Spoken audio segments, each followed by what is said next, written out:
अस्सलाम वालेकुम एवरीवन। उम्मीद करती हूँ आप सब खैरियत से होंगे।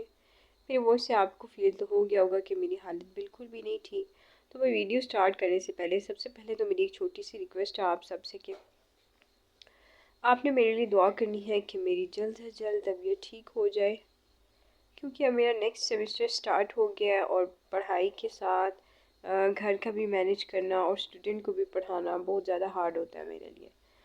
तो जनाब यहाँ पे ब्यूटीफुल सा वेदर है मेरे पास और सब छत पे आए हुए हैं रेनबो देखने के लिए।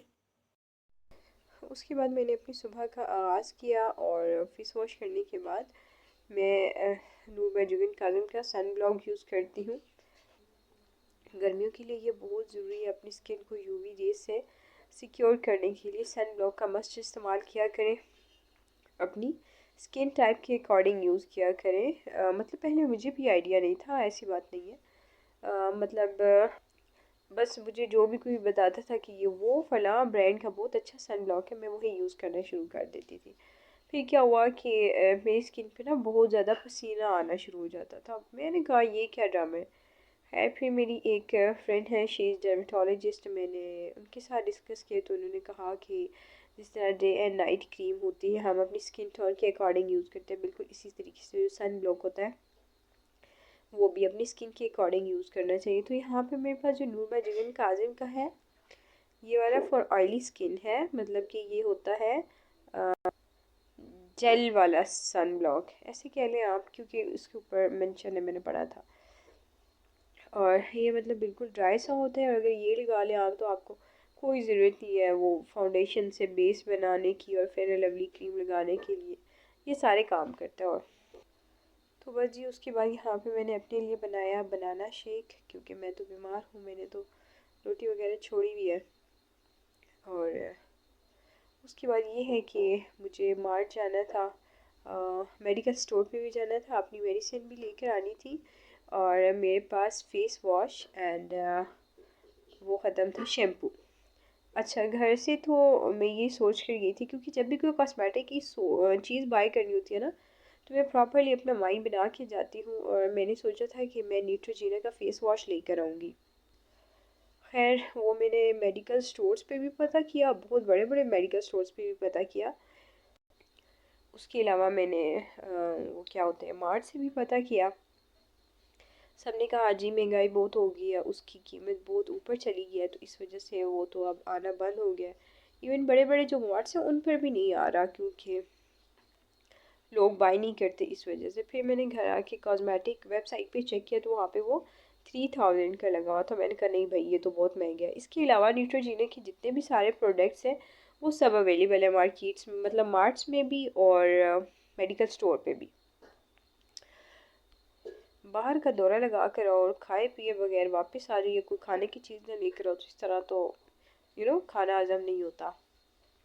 तो ये है कि फिर मैं बेकरी से ही अपने लिए डिज़र्ट ले आई थी। राहत बेकर्स वालों का पहले तो कोई हाल नहीं था, मतलब कि कोई इनकी बेकरी पे रौनक शौनक नहीं होती। तो अब ये कि इन्होंने खाने पीने के आइटम्स थोड़े से चेंज किए हैं, तो इनकी बेकरी की भी रौनक आहिस्ता आहिस्ता जो है वो बहाल होती जा रही है। आज मैं लेकर आई ये वाला shampoo, sulphate and paraben free shampoo, dermatology tested. इसकी बेस्ट क्वालिटी जो है, मतलब कि जो इसमें मुझे सबसे अच्छी चीज़ लगती है वो ये है कि इससे ना हेयर फॉल रुक जाता है, डेंड्रफ रुक जाती है। तो अभी ये मार्ट में लगा हुआ है 700 रुपीज़ का, तो किसी भी मार्ट से आपको ये इजीली मिल जाएगा। इसके अलावा ये ना Heat.pk पे ऑनलाइन भी अवेलेबल है, आप वहाँ से भी बाई कर सकती हैं। और कोशिश किया करें कि सल्फेट फ्री शैम्पू यूज़ किया करें, थोड़े से एक्सपेंसिव ज़रूर होते हैं।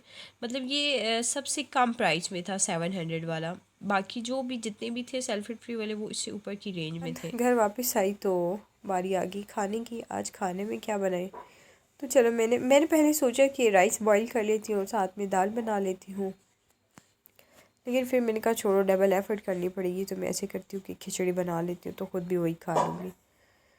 तो अच्छा पहले मैंने यहाँ पे ऐसे किया, क्योंकि मुझे पाइल्स है तो उसकी वजह से मैं वो वाले नमकीन राइस नहीं खाती। मैंने पहले ही राइस को बॉईल कर लिया था ताकि उसमें से वो जो एक बादीपन होता है वो निकल जाए।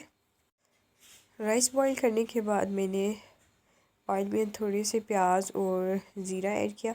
उसके अलावा जो वो कड़ी पत्ता और दालचीनी वगैरह ऐड करते हैं वो मैंने नहीं ऐड किया, मुझे वो पसंद नहीं है, तो इस वजह से आप अपनी चॉइस के अकॉर्डिंग टेस्ट के लिए ज़रूर ऐड कीजिएगा, अच्छा टेस्ट होता है उसका, लेकिन मुझे नहीं पसंद तो मैंने नहीं ऐड की। उसके बाद बीच में दाल डाल के इसको थोड़ी देर वो ऐसे 2-4 दफ़ा चम्मच से हिलाया और फिर बीच में मैंने हल्के हल्के सारे मसाले डाले और पानी डाल दिया और साथ ही मैंने बॉयल हुए हुए राइस भी ऐड कर दिए।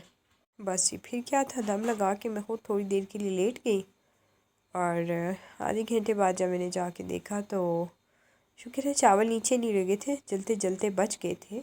वेल ये है कि अल्हम्दुलिल्लाह खिचड़ी मेरी तैयार हो गई। देन मैंने खाना खाया, मेडिसिन ली और ये जो आप वीडियो देख रही हैं इसका जो वॉइस ओवर है मैंने वो किया, बड़ी मुश्किल से किया, खांसी हो रही थी, बार बार मैं वीडियो को वॉइस को स्टॉप करती थी, फिर मैं अगेन कंटिन्यू करती थी। तो बस ये एक छोटी सी रिक्वेस्ट है आपसे कि मुझे अपनी दुआ में याद रखिएगा। अगर मेरी वीडियो पसंद आई हो तो मेरे चैनल को सब्सक्राइब कर दीजिएगा। Thanks for watching my video, take care, अल्लाह हाफिज़।